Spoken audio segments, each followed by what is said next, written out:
नाज़रीन आदाब, प्रोग्राम वकील साहब में आपका बहुत इस्तकबाल करते हैं। मैं हूं आपके साथ हिना ज़ुबैर। नाज़रीन, हमारा प्रोग्राम वकील साहब आपकी उन तमाम कानूनी दिक्कतों को दूर करने के लिए है जिसमें आप अभी दो चार हैं। अगर आप हमसे कुछ सवाल करना चाहते हैं तो हमारे साथ इस प्रोग्राम में मौजूद रहते हैं एक बहुत ही ख़ास वकील जो कि आपके तमाम तर जो परेशानियां हैं या अगर आप कोई मशवरा लेना चाहते हैं उसके बारे में आपको गाइड कर सकते हैं। इसके बाद आप अपने करीबी जो भी आपके या अपने जो वकील हैं आप उनसे रब्ता कर सकते हैं। नाज़रीन, हमारा ये फ़ोन इन प्रोग्राम है, आप हमें कॉल भी कर सकते हैं। हमारे नंबर्स आपके टीवी स्क्रीन पर फ्लैश हो रहे हैं।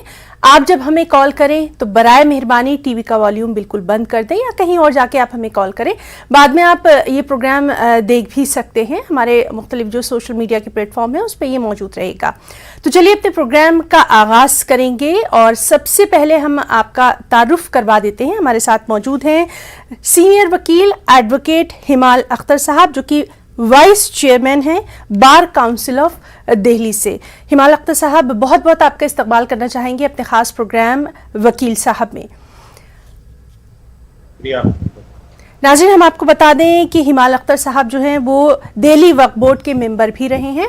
तो चलिए हम अपने प्रोग्राम की जो शुरुआत करेंगे वो वक्फ बोर्ड से ही करना चाहेंगे और उसके बाद आपके जो मुख्तलिफ सवालात हैं उनका सिलसिला भी यूं ही जारी रहेगा। आप हमें कॉल ज़रूर कर सकते हैं किसी भी मसले पर बात करने के लिए।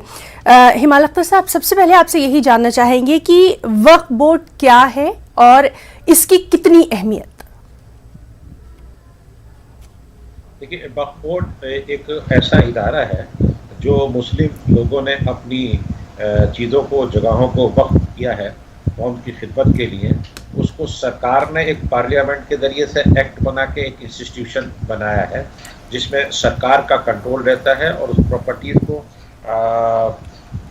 मैनेज करने के लिए बोर्ड होता है। उसमें बोर्ड जो है सरकार बना के भेजती है जिसमें एक एमपी कोटे से होता है, एक एमएलए कोटे से, एक बार काउंसिल ऑफ दिल्ली के कोटे से होता है, एक आईएएस के कोटे से होता है, एक सोशल एक्टिविस्ट होता है, एक एजुकेशनिस्ट होता है और एक जो दरगाहें या मसाजिद मदरसे होते हैं तो उनका मुतवल्ली होता है, उनका रिप्रेजेंटेटिव होता है। तो इस तरह से 7 लोगों से मिलकर ये बोर्ड बनता है। जी, और जिस तरह से हम देखते हैं कि इसकी बेहद अहमियत समझी जाती है, ख़ास तौर पर इसके जो कामकाज है उसके ताल्लुक़ से भी हम थोड़ा सा जानना चाहेंगे कि कितनी अहमियत है इसकी आजकल का जो समाजी ताना बाना है, समाजी तनाजुर है। देखिए, बोर्ड की अपनी एक बहुत अहमियत है क्योंकि बहुत सारी जायदाद और प्रॉपर्टीज़ हैं जो लोग वक्फ कर देते हैं, उनका तमाम चीज़ों का सही तरह से इस्तेमाल होना, क्योंकि जो मज़हब इस्लाम है वो सोशलिज्म पर बेस करता है ताकि सबको बराबरी का दर्जा दिया जा सके। तो गरीबों की, यतीमों की, बेवाओं की, मिस्कीनों की, बीमारों की मदद उस पैसे से की जा सके जो कमज़ोर तबके से ताल्लुक़ रखते हैं। तो बेसिकली कमज़ोर तबके की मदद करने के लिए, उन्हें अपने ऊपर उठाने के लिए, बराबरी पे लाने के लिए वक्फ बोर्ड का काम होता है। और जब से एक्ट बना है उसके बाद से तो ये चीज़ें बहुत ही महफूज हैं, लेकिन अगर ईमानदारी से काम किया जाए तो मैं दिल्ली वक्फ बोर्ड की अगर बात करूं तो अगर रेलवे के बाद किसी के पास प्रॉपर्टीज़ हैं तो वो हमारे पास हैं। अगर वो कायदे से और तरीके से मैनेज किया जाए या लोग मैनेज करने दें तो मैं ये समझता हूँ कि दिल्ली शहर में हमें कोई गरीब या परेशान नज़र नहीं आएगा। ये मेरा दावा है। जी, बहुत अच्छी बात आपने इसलिए मैं समझता हूँ कि इस मौजूदा हालात में ये एक सरकार के पैरेलल टाइप का एक इंस्टीट्यूशन है जो गरीबों के काम आ सकता है, लोगों के काम आ सकता है। तो आज के पेश नज़र इसकी बहुत अहमियत है। जी बिल्कुल, और इस पर भी लगातार हमारी बातचीत जारी रहेगी। अपने नाज़रीन से एक बार फिर से कह दें कि आप हमें कॉल कर सकते हैं और हमारे नंबर जो हैं टीवी स्क्रीन पर फ्लैश हो रहे हैं। चलिए बात करेंगे सबसे पहले अपने कॉलर से। हेलो, हमारी प्रॉपर्टी करीब 100 साल की रजिस्ट्री है डायरेक्ट, उस पर कभी कोई किराएदार भी नहीं हुआ, कुछ भी नहीं हुआ। धीमे धीमे लोगों का इंतकाल होता चला कि सब ओनर भी लोग हैं। तो अब जो लोग उस पर रहते हैं, जो हमारे यहाँ के नौकर थे किसी जमाने में, तो वो अपना थोड़ा सा निकलने में दिक्कत कर रहे हैं और उन्होंने फिर शिया वक्फ बोर्ड में लिखवा देंगे तो करबला है।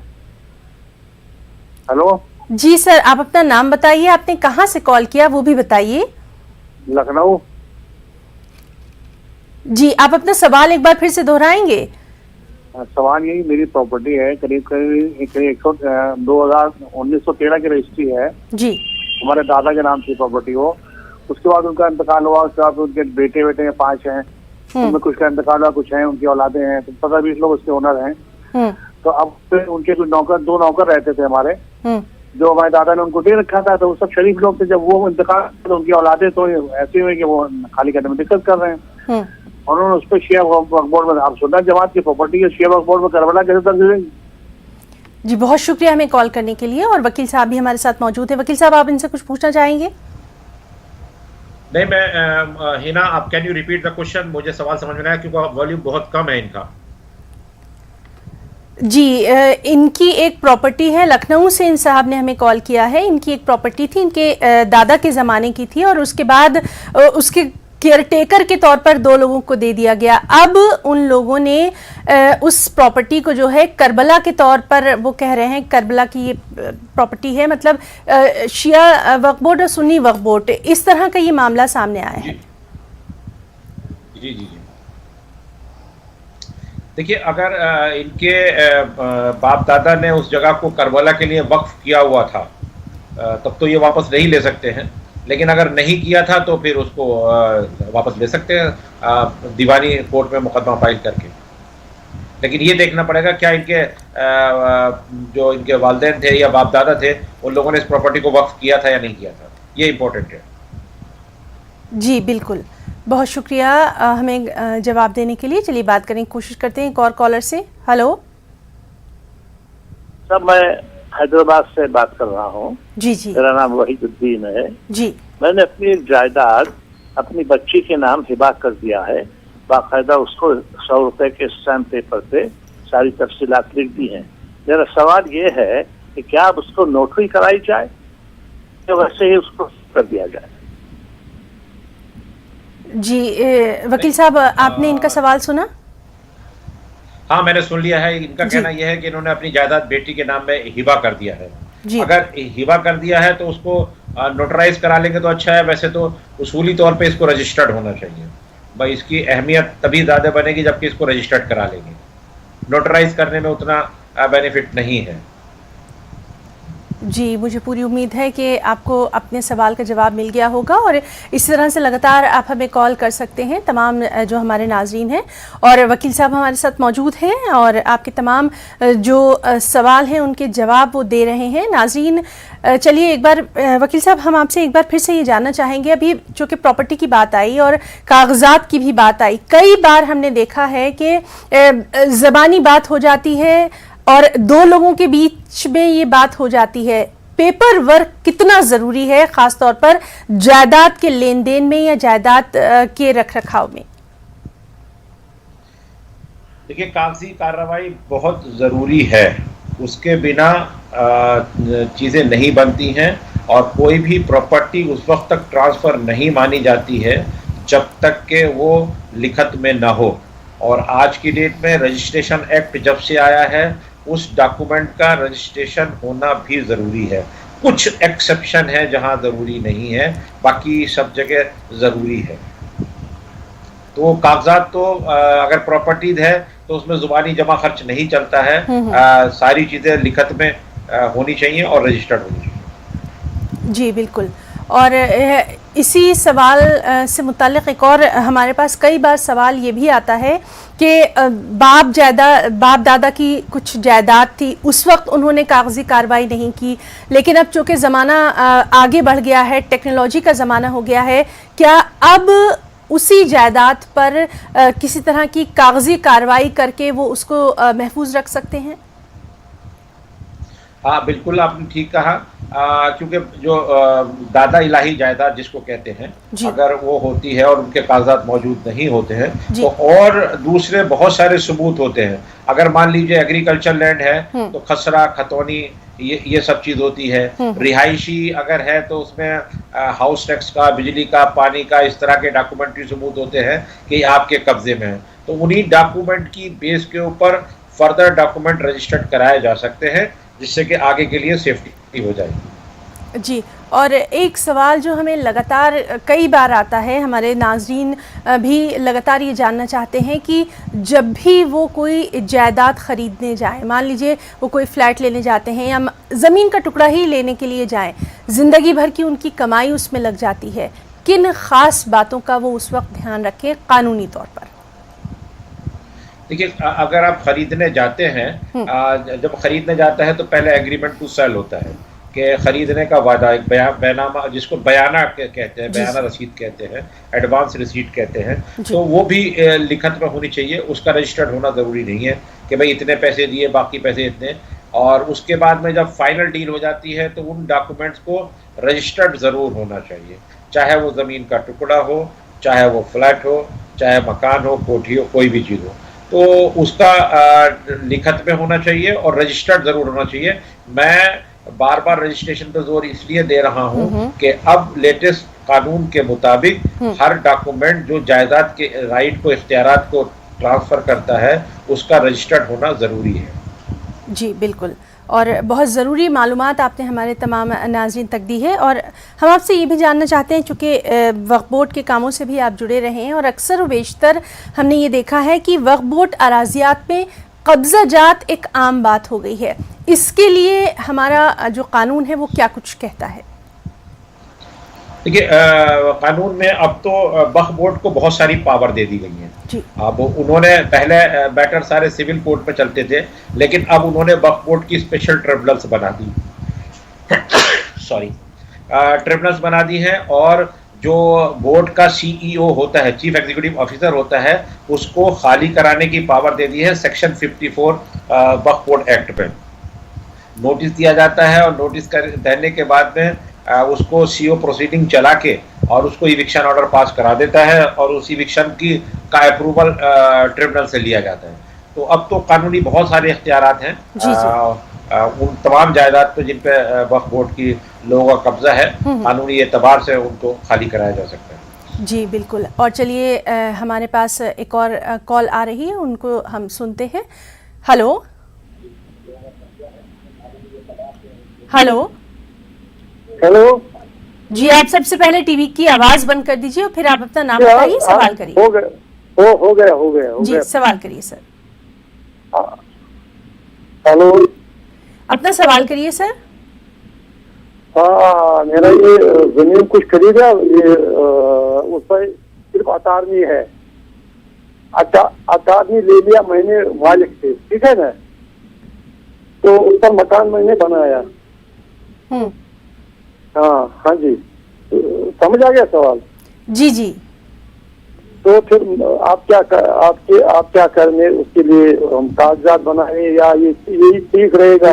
और दूसरा मेरा ये सवाल है, ये सरकारी जो जमीन है और उसी पर मैंने एक और मकान बनाया, क्या वो ठीक है या वो कुछ? आपने कहाँ से कॉल किया और अपना नाम भी बताइए प्लीज। JNK से। जी बहुत शुक्रिया कॉल करने के लिए। जी वकील साहब। जी, इनका सवाल रिपीट करेंगे क्योंकि आवाज़ नहीं आई थी। जी, इन्होंने ज़मीन ख़रीदी है और उसके ऊपर ये मकान भी इन्होंने बनाया है, पावर ऑफ अटॉर्नी की बात कर रहे हैं, या फिर ये पेपर जो है लीगल तौर पर बनाए? इनका सवाल ये है कि इन्होंने पावर ऑफ अटॉर्नी बनाई है जी,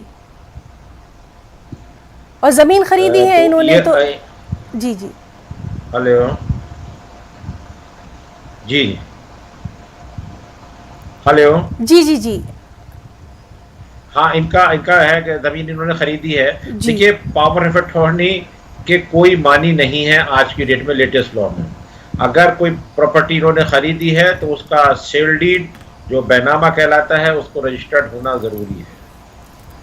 अगर बैनामा नहीं हो रहा है तो फिर एग्रीमेंट टू सेल होता है, उसका रजिस्टर्ड होना ज़रूरी है जी। और उसकी पेमेंट जो जानी चाहिए आज की डेट की मैं बात कर रहा हूँ, तो वो by way of check, by way of draft या RTGS के ज़रिए से जानी चाहिए, तो तभी वो वैलिड डॉक्यूमेंट माना जाता है। जी बिल्कुल। तो नाज़रीन, प्रोग्राम वकील साहब में हमारा जो सवाल जवाब का सिलसिला है वो लगातार यूं ही जारी रहेगा। वकील साहब से भी हम मालूमात हासिल करते रहेंगे। फ़िलहाल वक्त एक छोटी सी ब्रेक का, चल लौटेंगे। तो प्रोग्राम वकील साहब में एक बार फिर से आप सभी का तहे दिल से इस्तकबाल करते हैं। नाज़रीन, आप हमें कॉल कर सकते हैं। हमारे साथ मौजूद हैं सीनियर एडवोकेट हिमाल अख्तर साहब। चलिए अपने प्रोग्राम को आगे बढ़ाएंगे और बात करेंगे अपने अगले कॉलर से। हेलो, अस्सलाम वालेकुम। वालेकुम सलाम। अपना नाम बताइए और सवाल करिए। जी, हम कश्मीर से। जी, मेरा सवाल ये था वकील साहब से कि हमारे डैडी ने जमीन खरीदे 1961 में। जिनसे उन्होंने जमीन खरीदी थी उनका भी इंतकाल हुआ है और हमारे डैडी का भी। जी। तो अब उनका बेटा हमें 2 साल से परेशान कर रहा है कि हमें रास्ता दे दो वहां से। जबकि हमारे डैडी ने वो उसकी रजिस्ट्रेशन भी है उस जमीन की, इंतकाल बैनामा है उसका। तो फिर हमने आप ही से सवाल किया था उस टाइम 2 साल पहले। फिर वकील साहब ने कहा था आप सूट निकालिए इसका। जी जी। जबकि हमने सूट भी निकाला। अब 2 साल के बाद उसने हमें केवट भेजी है रास्ते के लिए। तो अब हमारा केस पहले CJM के पास था, अब हमारा केस ट्रांसफर हुआ है सेशन जज के पास। जी। अब हम वकील साहब से कह रहे थे कि आगे क्या हम करेंगे, तो आगे क्या होने वाला है। और हमें एक और सवाल था वकील साहब से। जी। हमारे एक और जमीन हमारी है, वो हिंदू, मतलब हमारी जमीन ने उसके साथ भी हिंदू की जमीन थी, उसमें हमारे नाम पर तीन मर्रे है।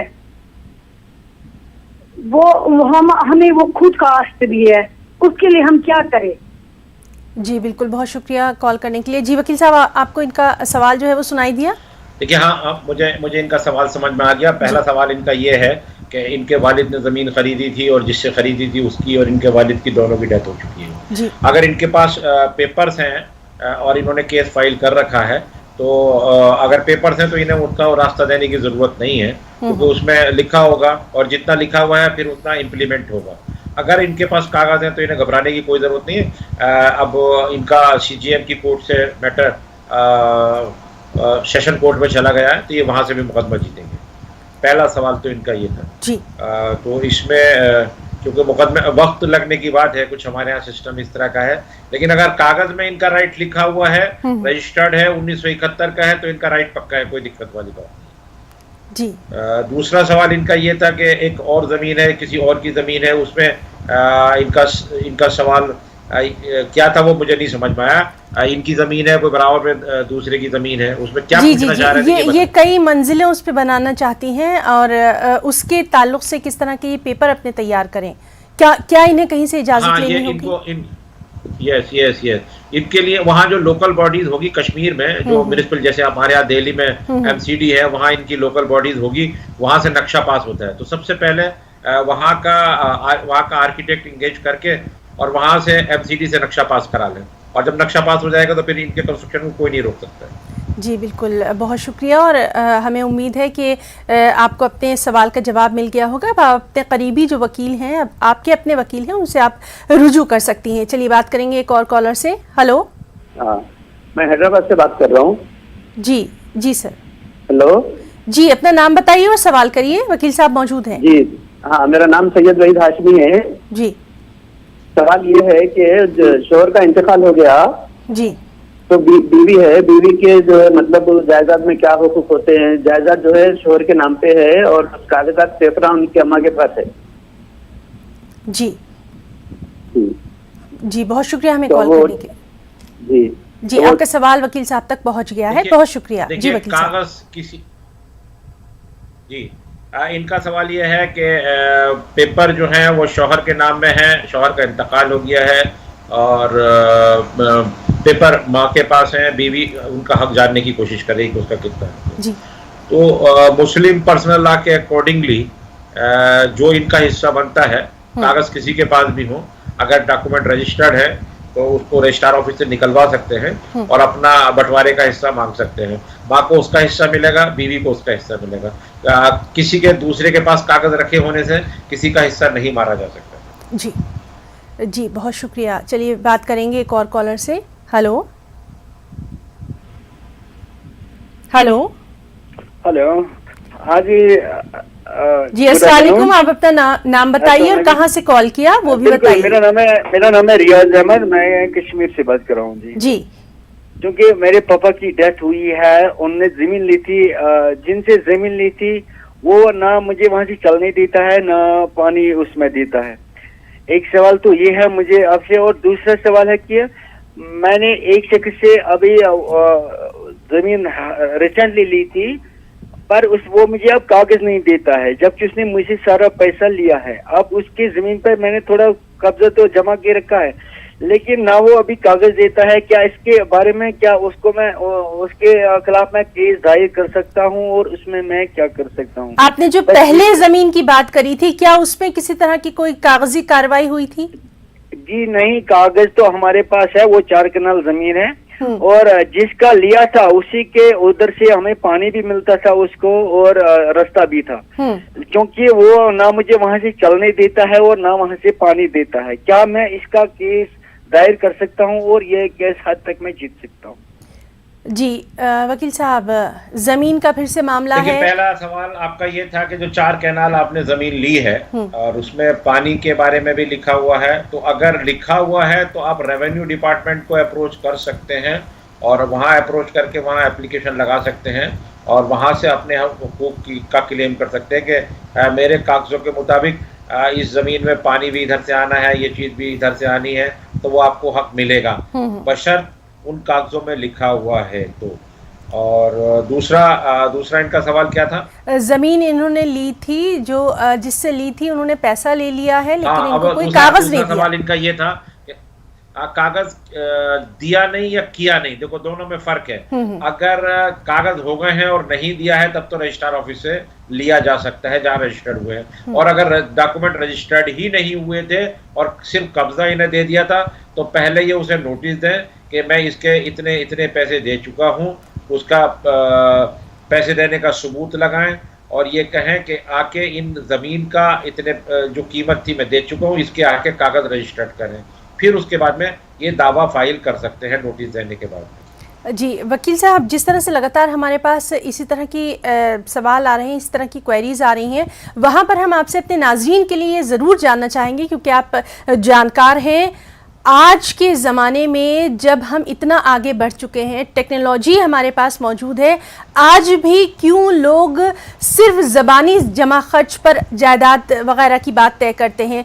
क्यों नहीं अब थोड़ी सी भी अगर प्रॉपर्टी ले रहे हैं तो वो बाकायदा उसके कानूनी पेपर तैयार करते, पेपर वर्क पूरा क्यों नहीं करते? देखिए ये हमारी 2 चीज़ें हैं। एक तो कानून की को नज़रअंदाज करते हैं लोग, जो कि नहीं करना चाहिए, और जब भी कोई ज़मीन लेते हैं तो सबसे पहली फुर्सत में उसके डॉक्यूमेंट्स होने चाहिए, पेमेंट का जो प्रूफ होना चाहिए, जो पैसे का जो लेन देन होना चाहिए वो बैंक के थ्रू होना चाहिए, चाहे चेक हो, ड्राफ्ट हो या RTGS हो, तो तभी हम, और उसके बाद डॉक्यूमेंट रजिस्टर्ड होना चाहिए। तो तब तक वो ज़माने ख़त्म हो गए, टेक्नोलॉजी का ज़माना है। तो आज की डेट में कोई भी जायदाद ज़मीन खरीदने के लिए उसका लिखित होना, लिखित के बाद में उसका रजिस्टर्ड होना और उसके पेमेंट का सबूत बैंक के थ्रू होना, ये लाजमी है, वरना आपके क्लेम को ना कोर्ट मानेगी ना कोई आम आदमी मानेगा। जी बिल्कुल। और चलिए बात करने की कोशिश करते हैं एक और कॉलर से। हेलो हेलो हेलो, अस्सलाम वालेकुम। वालेकुम सलाम। अपना नाम बताइए और सवाल करिए। जी मैं निशात बोल रही हूँ। मुझे पूछना चाह रही थी कि हम लोग 3 बहनें हैं जी, और हमारे वालिद साहब के नाम जो है प्रॉपर्टी है, तो जो अकॉर्डिंग टू मुस्लिम लॉ है, क्या ये प्रॉपर्टी जो है आफ्टर माय फादर डेथ, मतलब मेरे वालिद की डेथ के बाद जो है ये उनके भाई बहनों को भी लौटेगी, या उनका भी शेयर होगा इसमें मुस्लिम लॉ के अकॉर्डिंग? क्योंकि हमारा कोई भाई नहीं है, हम लोग सिर्फ 3 बहनें हैं। जी आपके वालिद साहब के भाई बहन हैं क्या? जी जी उनके हैं। जी बहुत शुक्रिया हमें कॉल करने के लिए। जी वकील साहब, हमारी एक बहन है, उन्होंने सवाल किया कि वो 3 बहनें हैं, अपने वालिद साहब की जो जायदाद है उस क्या वो हिस्सा उनको मिलेगा या उनके जो भाई बहन हैं उनके वालिद साहब के उनको भी मिलेगा? देखिए, इनका सवाल बहुत अच्छा है। मुस्लिम लॉ के अकॉर्डिंग मेल मेंबर को भी हिस्सा जाता है।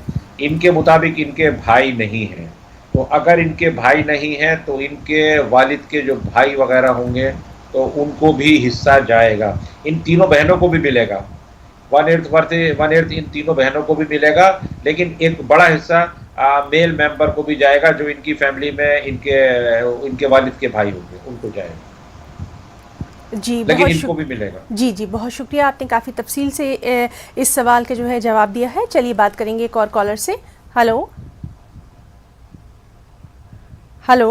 हाँ, सही रहनुमाई नहीं मिल रही है। मेरी बच्ची जिस दवाखाने में काम करती थी, प्राइवेट सरकारी दवाखाना समझा, और सरकारी दवाखाना प्राइवेट दवाखाने में काम करने वाले इंटरेस्ट के लिए बोल के सिद्धि हमले के लिए सर आप जी जी जी, आपने कहाँ से कॉल किया और अपना सवाल फिर से दोहराएंगे आप? आपकी आवाज बिल्कुल क्लियर नहीं आ रही है। हाँ, मैं हैदराबाद से बात कर रहा हूँ। मेरी बेटी अतिया जबीर लास्ट ईयर 20 जुलाई 2020 को आभा सर्जिकल हॉस्पिटल में, प्राइवेट हॉस्पिटल में काम करते करते कोरोना इफेक्ट से इंतकाल कर गई। जी जी जी। तो वहाँ की सऊदिया हुकूमत एक मार्च 2020 में ऐलान करी थी कि इफेक्ट से जो भी इंतकाल कर गए तिब्बी हमला, काम करने वाले हमला, तो चाहे वो सरकारी दवाखाना प्राइवेट दवाखाना काम करने वाले इंटरेस्ट के लिए 2020 अक्टूबर को सियासत पेपर में ऐलान आया। शाह सुलेमान बिन अब्दुल मजीद साहब ऐलान करे कि इफेक्ट से इंतकाल कर गए इंटरेस्ट के लिए 5 लाख सऊदी रियाल का ऐलान करे उनके अफराद खानदान के लिए बोलते।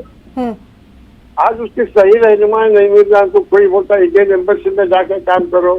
मैं नहीं सोच सकी मेरे पैर में इंफेक्शन होगा। मैं एक ही, मेरे को कोई लड़के नहीं है, मेरे को 5 लड़कियां हैं, जिसमें से एक लड़की कोरोना आभा में इंतकाल कर गई।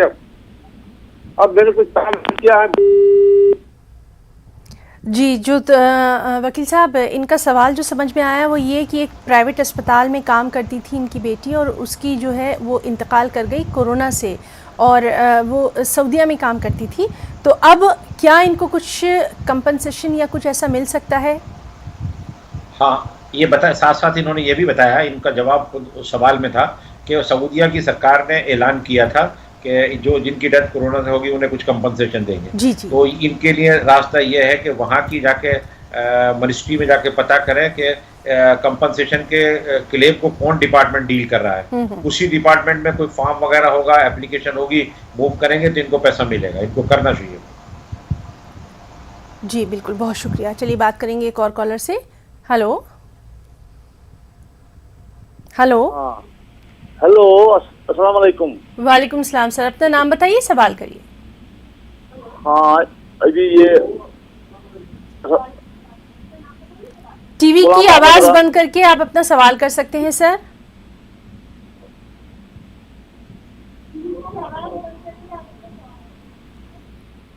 गुलाम मोहम्मद रासर श्रीनगर से। जी, सवाल करिए। मैंने अभी सुना है कि मतलब आप पूछ रहे थे कि बहनों का हिस्सा, मेरा सेम पोजीशन ऐसा ही है कि बहनें हैं और भाई है, चचेरे भाई है, चचेरे भाई है। तो बहनों का हिस्सा कितना और बाकियों का हिस्सा कितना है, ये मुझे सुनना है। जी, वकील साहब तक आपकी बात पहुंच गई। बहुत शुक्रिया कॉल करने के लिए। अगर सगा भाई है तो फिर चचेरे भाई को नहीं जाएगा हिस्सा, सगे भाई बहन में बटेगा। और उनमें सिर्फ फर्क इतना है कि भाई को डबल मिलता है और बहन को सिंगल हिस्सा मिलता है। तो जितने भाई होंगे उसके हिसाब से और जितनी बहनें होंगी तो भाई, सगे भाई बहनों में। हाँ, अगर सगा भाई नहीं है तो फिर चचेरे भाई को जाएगा, चचेरे भाई को बहन के हिस्से से डबल हिस्सा जाएगा। जी बहुत शुक्रिया। चलिए बात करेंगे एक और कॉलर से। हेलो हेलो हेलो, करीम जी तेलंगाना से बात कर रही हूँ। जी, आप अपना सवाल करिए, वकील साहब मौजूद हैं। कमला से भाई ना। हेलो जी जी जी, सवाल करिए। जी, हमारे वालिद साहब की प्रॉपर्टी है जी। कमला से भाईना है, 2 भाईना में फौत हो गए जी जी। अब उनकी प्रॉपर्टी है और छोटा भाई बेच दिया हमारा। उनका भी इंतकाल हो गया, हमारे को नहीं आया सर।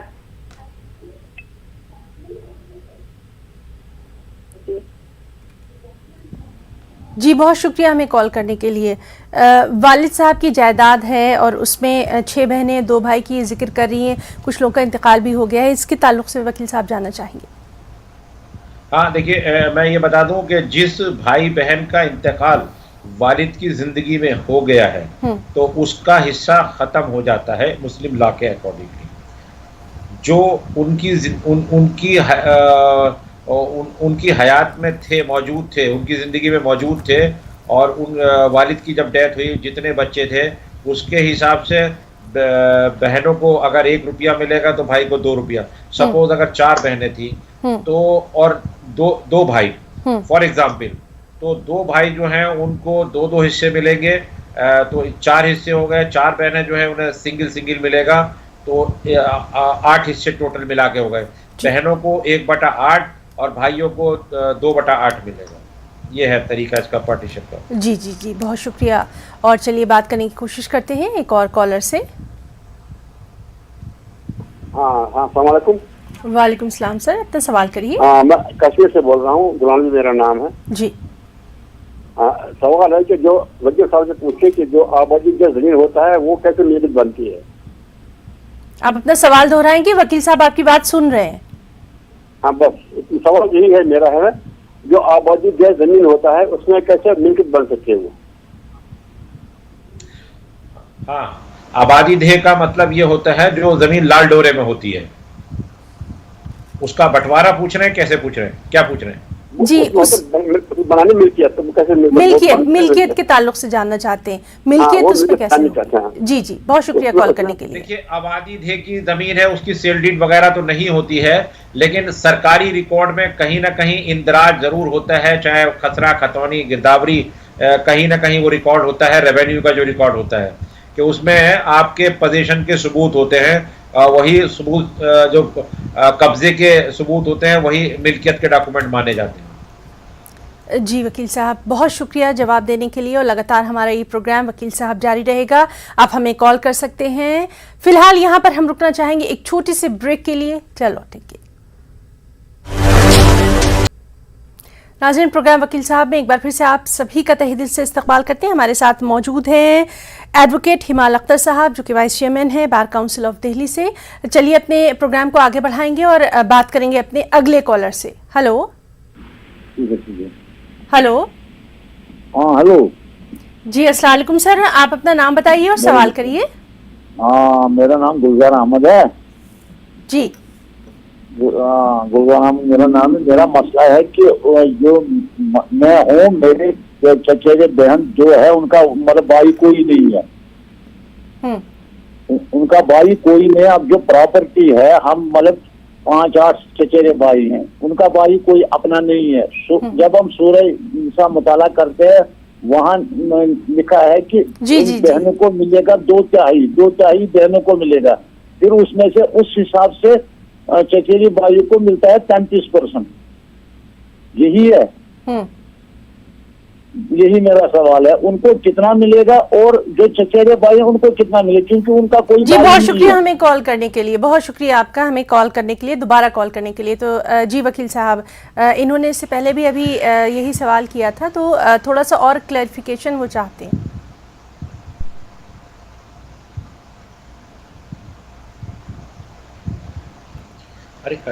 जी तो नाज़रीन, हमारी वकील साहब से लगातार बातचीत जो है वो जारी है। आप हमें कॉल कर सकते हैं और हमारे जो नंबर हैं वो आपके टीवी स्क्रीन पर लगातार फ्लैश हो रहे हैं। नाज़रीन, हमारा ये जो ख़ास प्रोग्राम है इसमें आप हमसे सवाल कर सकते हैं और हमारे साथ जो वकील साहब हैं वो आपको मशवरा दे सकते हैं। बाद में आप अपने जो वकील हैं, अपने करीब में जो भी वकील हैं, आप उनसे बाकायदा कानूनी राय ले सकते हैं।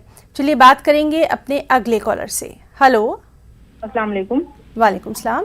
जी जी मैं मंचरियाल से बोल रही। जी जी। मेरे भाई का इंतकाल हो गया, उसकी जिंदगी में उसने सारी जमीनें बेच दी थी, पर हमें कुछ नहीं मालूम था जी। तो हम लोग ने केस डाला, हैदराबाद के अजमल साहब जो हाईकोर्ट के वकील है उनके पास केस डाला। तो अब हमको आगे क्या है, अभी स्टॉप हो गया केस, उसका कुछ भी बोल रहे नहीं।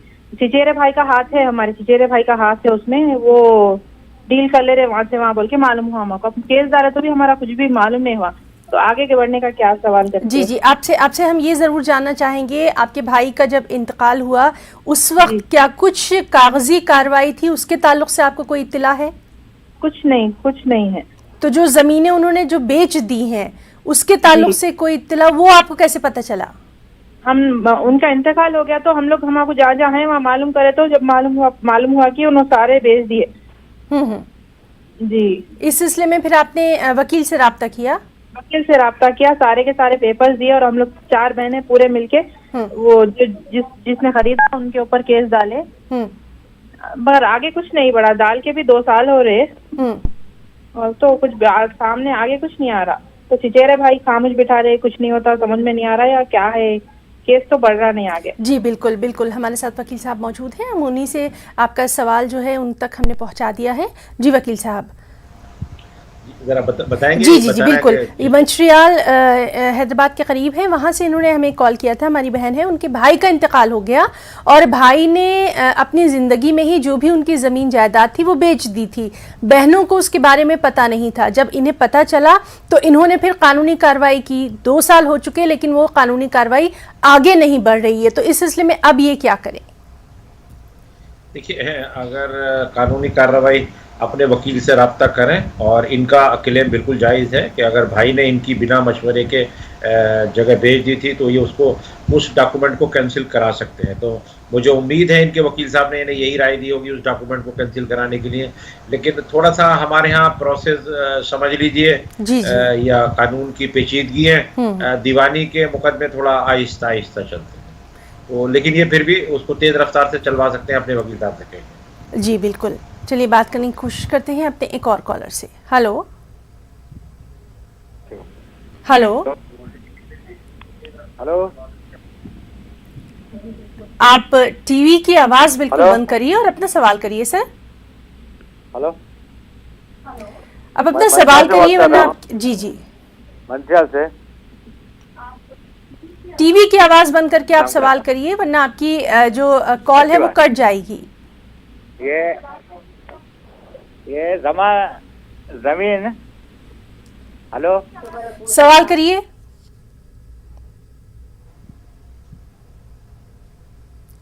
तो नाज़रीन देखिए कॉल कट गई। लगातार हमारी आपसे यही दरख्वास्त है, रिक्वेस्ट है कि जब आप हमें कॉल करें तो अपने टीवी की आवाज़ बिल्कुल बंद कर दें, आप बाद में अपना सवाल जो है वो सुन सकते हैं। चलिए बात करेंगे अगले कॉलर से। हेलो, अस्सलाम वालेकुम। वालेकुम सलाम सर, अपना नाम बताइए, कहाँ से कॉल किया? मेरा नाम है रियाज अहमद और मैं गेटवे कश्मीर से बोल रहा हूँ जी। क्योंकि मैं आपसे एक दरख्वास्त करता हूँ वकील साहब से कि मैं एज प्रेसिडेंट औकाफ यहाँ पे काम करता हूँ, पेशे से मैं एक उस्ताद हूँ। मेरे पास कल 3 बहनें आई, उन 3 बहनों का मसला ये है कि उनके बाप की जो जायदाद थी वो आपस में तकसीम करना चाहती है, लेकिन एक बहन जिसको उन्होंने घर जमाई लाया था कि वो बोलती है नहीं ये सारा मेरा हक है और उनका कोई भाई भी नहीं है। अब कल मैंने उनको बोला था जितनी लैंड आपको कागजी तौर पर है और वो आप दिनों में तकसीम कीजिएगा, क्योंकि तहसीलदार साहब ने भी किया था वैसा ही। और जो उनकी वहाँ पे जहाँ पे उनका मकान है वहाँ पे 4-5 मरले हैं, उनको मैंने कहा घर जमाई होने के लिए मैं इनको ये 4-5 मरले दूंगा, आपका डिस्प्यूट खत्म हो जाएगा, लेकिन वो नहीं मानती हैं। मैं वकील साहब से दरख्वास्त करता हूँ क्या इसमें कोई उपाय और है या मैं गलत कहता हूँ? जी बहुत शुक्रिया कॉल करने के लिए वकील साहब।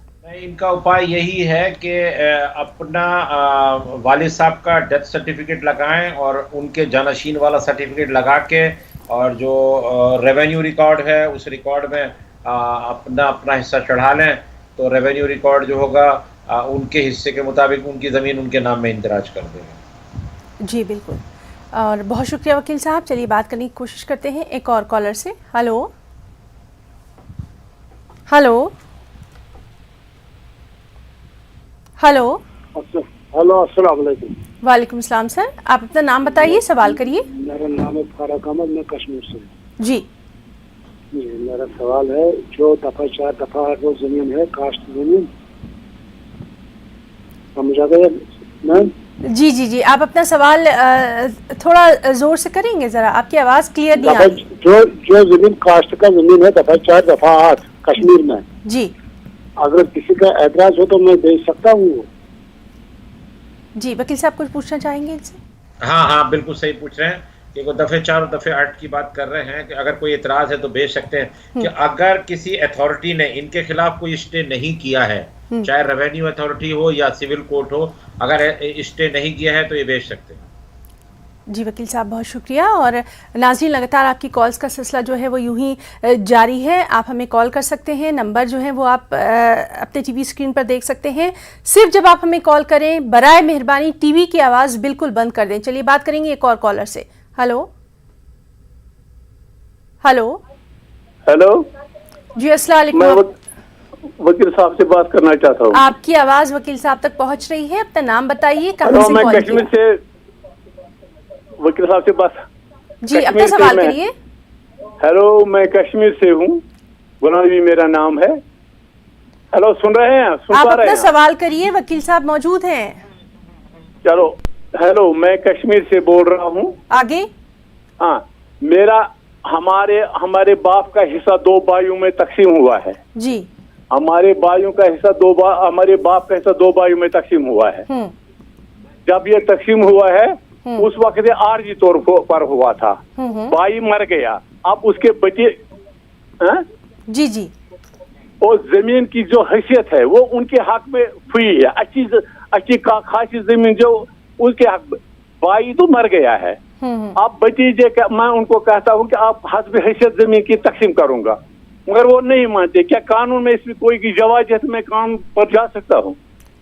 जी बिल्कुल, आपका सवाल जो है वकील साहब तक पहुंच गया। जी वकील साहब। भाई के नाम में जगह थी तो आप रेवेन्यू डिपार्टमेंट को अप्रोच कर सकते हैं और रेवेन्यू डिपार्टमेंट में अप्रोच करके ये बता के कि हम 2 भाई हैं और ये दोनों भाइयों का हिस्सा इतना इतना था, इसको इसके नाम से इंदिराज कर दो। अगर कब्जा नहीं है आपके पास में, सारा कब्जा भतीजों के पास है, तो आप उनके यहाँ एप्लीकेशन डाल सकते हो कि मुझे इतने हिस्से का मुझे कब्जा भी दिलाया जाए। जी वकील साहब बहुत शुक्रिया। और नाज़रीन लगातार आपकी कॉल्स का सिलसिला जारी है। फिलहाल यहाँ पर हम रुकना चाहेंगे एक छोटे से ब्रेक के लिए, और ब्रेक के बाद भी प्रोग्राम वकील साहब का सिलसिला जारी रहेगा। प्रोग्राम वकील साहब में एक बार फिर से आप सभी का तहे दिल से इस्तकबाल करते हैं। चलिए प्रोग्राम को आगे बढ़ाएंगे और बात करेंगे अपने एक और कॉलर से। हेलो हेलो अस्सलाम वालेकुम सर। वालेकुम सलाम। अपना नाम बताइए, कहाँ से कॉल किया, सवाल करिए। जी मैं कर्नाटक मैसूर से बोलता हूँ, मैसूर जिले से। जी जी बताइए। जी मैं एक जमीन खरीदा था जी। और वो जमीन खरीद के 15 साल हो गया जी। वो 5 भाई मिलके जमीन मुझे दिए थे। अब उनकी एक लड़की मेरे पर केस डाल के है। उसलिए वो वकील साहब का मुद्दा तो मैं लाया, क्योंकि एडवोकेट बन के केस चल रहा है। वो सामने क्या मुद्दा निकलता है वो थोड़ा पूछना है। उन्होंने केस आपके ऊपर जो किया है तो वो क्या उन्होंने केस किया है? केस से मैंने उसको बुलाया, उसकी बेटी को बुलाया मैं उस दिन। तुम्हें और थोड़ा साइन करना था, नहीं जब वैसे आदमी नहीं के बोल गए। उन्होंने 5 भाई मिलकर जमीन बिका को, अब एक के भाई की बेटी मेरे पर केस दर्ज को है। जी वकील साहब। जी जी वकील साहब। हाँ देखिए। हेलो जी वकील साहब जी, इनका मुझे सवाल समझ में आया कि इन्होंने कोई ज़मीन 15 साल पहले 5 भाइयों से खरीदी थी जी, और अब उनकी बहन ने उसके ऊपर केस कर दिया है जी। देखो, अगर इनके फादर की ज़मीन थी तब तो बहन का भी हिस्सा निकलता है, और बहन से अगर कागज़ नहीं कराए थे तो इन्होंने गलत किया था। लेकिन अगर सिर्फ ज़मीन 5 भाइयों की थी, क्योंकि अगर कागज़ रजिस्टर्ड हैं तो उन 5 भाइयों का ही हक होगा, तो फिर बहन को हिस्सा लेने का हक नहीं है। और एक इम्पॉर्टेंट चीज़ मैं ये बता दूं कि किसी भी कागज़ को चैलेंज करने की लिमिटेशन सिर्फ उसकी डेट ऑफ रजिस्ट्रेशन से 3 साल है। अगर उस लिमिटेशन के बाद किया है तो वैसे चैलेंज नहीं कर सकती। जी, बहुत ज़रूरी आपने जानकारी हमारे नाज़रीन को दी है, बहुत आपका शुक्रिया अदा करना चाहेंगे और प्रोग्राम को आगे बढ़ाएंगे। एक और कॉलर से बात करेंगे। हेलो हेलो हेलो जी, अस्सलाम वालेकुम। अपना नाम बताइए, सवाल करिए। मेरा नाम शमशेर अली हुआ, मैं छपरा बिहार से बोल रहा हूँ। जी सवाल करिए। मेरे बगल में एक आदमी की जमीन है जी, उनका इंतकाल हो गया जी, और उनकी सिर्फ 2 शहर जागी, तो क्या उस जायदाद में, अब उनको बेटा नहीं सिर्फ बेटी है, तो उस जायदाद में बेटी के अलावा भतीजा का राइट होगा उसमें? आप अपना सवाल जी अपना सवाल एक बार फिर से दोहराएंगे सर? एक शख्स की इंतकाल हो गया, उसके सिर्फ 2 शहर जागी जी, और भतीजा लोग, तो उसके जायदाद में भतीजा का हक होगा कि सिर्फ उसके शहरजादी का हक होगा? जी, आप ये जानना चाह रहे हैं क्या सिर्फ बेटियों का हक होगा या भतीजे का भी होगा? बहुत शुक्रिया हमें कॉल करने के लिए। जी वकील साहब। हाँ मैं समझ गया। जिनकी जायदाद थी वो मुसलमान थे कि हिंदू थे?